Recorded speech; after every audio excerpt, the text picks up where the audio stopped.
আজকে আমি সকালের জলখাবারেতে লুচি আর আলুর তরকারি করেছি, সেটাই আপনাদের সঙ্গে শেয়ার করেছি। আর দেখতেই পাচ্ছেন এখানে সার্ভ করে দিচ্ছি।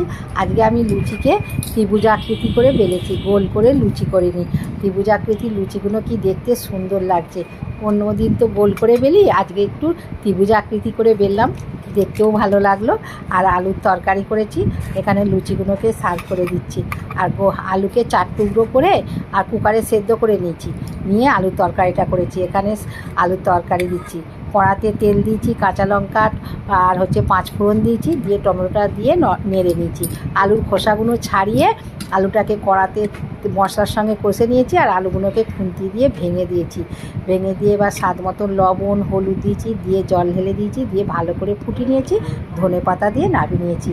আর প্রতিদিন আমাদের জিলেপি আসে, এখানে জিলেপি দিলাম। তাহলে বন্ধুরা, ভালো লাগলে চ্যানেলটিকে সাবস্ক্রাইব করবেন, পাশের বেল বাটনটি অন করবেন, সবার সঙ্গে শেয়ার করবেন, লাইক করবেন, কমেন্ট করে জানাবেন সকালের জিলেপি লুচি তরকারি কেমন হয়েছে।